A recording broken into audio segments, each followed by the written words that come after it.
Cette semaine, j'étais au centre évangélique qui se tient en général chaque année au mois de novembre. J'y participais en tant que membre de l'association Science et Foi. Si d'ailleurs tu veux me rencontrer, tu pourras y passer les années suivantes puisque nous y serons aussi probablement. Mais à côté de cette tenue de stand, j'en ai aussi profité pour visiter un peu les autres stands des associations et des églises évangéliques présentes. Et j'ai notamment acheté un petit livre dont j'aimerais te parler aujourd'hui, qui s'intitule « Procréation médicalement assistée pour une éthique protestante évangélique ». Alors, ce livre a été écrit par Michel Jonner, qui est professeur d'éthique et doyen à la faculté de théologie Jean Calvin, Aix-en-Provence. Et si je l'ai acheté, c'est bien sûr parce qu'en ce moment, la PMA est une question d'actualité. On parle beaucoup de la PMA sans père, mais ce livre va plus loin puisqu'il pose la question de la PMA, donc de la procréation médicalement assistée, en général. Pour présenter le sujet, l'auteur a choisi d'inventer une petite histoire en mettant en scène un couple, Ghislain et Isabelle. Mais la particularité, c'est que ce couple est interconfessionnel, puisque le mari, Ghislain, est catholique romain, tandis que la femme, Isabelle, est protestante évangélique. Cette différence confessionnelle permet en fait, lors du dialogue, de confronter les deux points de vue. Ce couple est marié, mais il n'arrive pas à avoir d'enfants par les moyens naturels. Ils vont donc se rendre dans un centre et être accompagnés par un médecin, le docteur Édouard. Le livre est conçu comme une visite de différents espaces.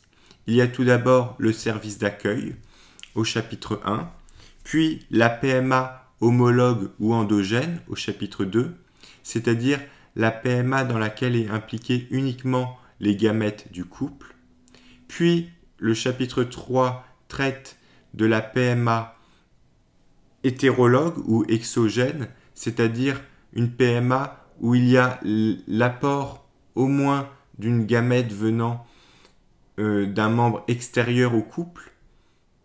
Et enfin, la quatrième salle, qui constitue le quatrième chapitre, est consacrée à la PMA pour les familles homoparentales ou monoparentales.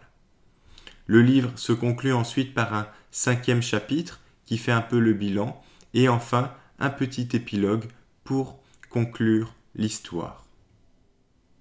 Du côté catholique romain, Ghislain présente le point de vue officiel du magistère. C'est là sans aucun doute le choix le plus pertinent, même s'il faut bien être conscient que tous les catholiques romains, en pratique, n'adhèrent pas forcément à cela. Pour ce point de vue officiel, l'auteur s'est essentiellement appuyé sur deux documents.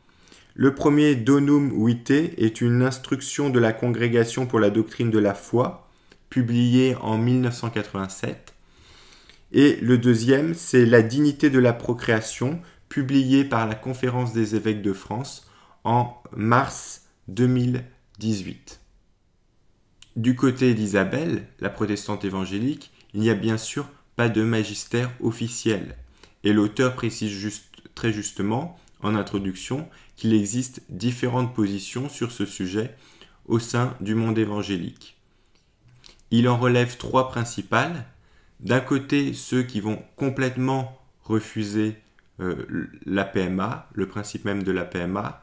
De l'autre côté, ceux qui vont, on peut dire, l'accepter sans nuance. Et entre les deux, la position qu'il appelle d'ouverture modérée, qui peut accepter la PMA sous certaines conditions. C'est cette troisième position, cette position intermédiaire, qui va être défendue par Isabelle dans ce livre. Alors, je ne vais pas répéter tous les débats qui ont lieu dans ce livre entre Ghislain et Isabelle, mais je vais simplement relever deux exemples qui m'ont marqué et qui, à mon avis, illustrent bien l'intérêt de ce livre. Tout d'abord, dans la première salle, le docteur Édouard explique que dans le cadre de la PMA, il est souvent question de réduction embryonnaire. Qu'est-ce que cette réduction embryonnaire? En fait, pour augmenter les chances de réussite, on féconde plus d'embryons que nécessaire. Mais du coup, cela veut dire que les embryons supplémentaires, si la fécondation a réussi, sont ensuite détruits. C'est ce qu'on appelle la réduction embryonnaire. Mais comme l'auteur le fait justement remarquer, cette réduction embryonnaire est en fait clairement un avortement qui ne dit pas son nom.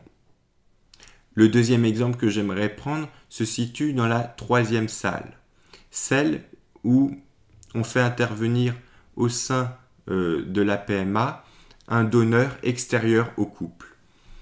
Ici, l'auteur fait remarquer qu'il y a une différence juridique importante entre les deux différents pays. En France, il y a la garantie de l'anonymat absolu du donneur, c'est-à-dire que le donneur ne peut absolument pas être retrouvé ensuite par l'enfant. Au contraire, dans les pays scandinaves, et en particulier en Suède, on considère qu'il est important que l'enfant, s'il le souhaite, puisse retrouver ce donneur. On voit donc ici deux positions juridiques et éthiques complètement différentes d'un pays à l'autre. Une fois les 4 salles visitées, le livre se conclut dans un premier temps par un chapitre récapitulatif, le 5e chapitre, qui résume un peu les positions de Ghislain et d'Isabelle. On peut dire que pour Ghislain, d'un point de vue catholique romain, c'est le principe même de la PMA qui est en cause, car la PMA dissocie l'acte sexuel de la procréation. Or, cela est refusé par la théologie catholique romaine. Et c'est d'ailleurs pour cette raison aussi que l'Église romaine refuse officiellement la contraception. Un sujet d'ailleurs dont je te parlerai probablement dans une autre vidéo. Du point de vue d'Isabelle, qui représente une tendance dans le monde protestant évangélique, ce n'est pas la procréation médicalement assistée en elle-même qui est refusée, mais plutôt certaines de ses utilisations. C'est donc une position un peu plus nuancée. Évidemment, ce livre ne prétend pas être exhaustif, et sa taille même en témoigne. C'est plutôt une introduction au sujet, et je pense qu'il remplit très bien ce rôle d'introduction. Il est très facile à lire, un petit format, mais en même temps, il insiste sur des points importants auxquels on n'est pas forcément sensibilisé ou que l'on ne connaît pas. Et je t'en ai cité 2 exemples. Et puis surtout, si on veut approfondir le sujet, il y a déjà une première bibliographie qui permet de creuser les questions qui nous intéressent. Personnellement, je dois dire que je suis assez d'accord avec le point de vue présenté par Isabelle, mais j'aurai certainement l'occasion de t'en reparler plus en détail dans de prochaines vidéos, justement lorsque j'aurai un peu plus travaillé les textes qui sont présentés en bibliographie de ce livre. Je te dis donc à bientôt pour une prochaine vidéo.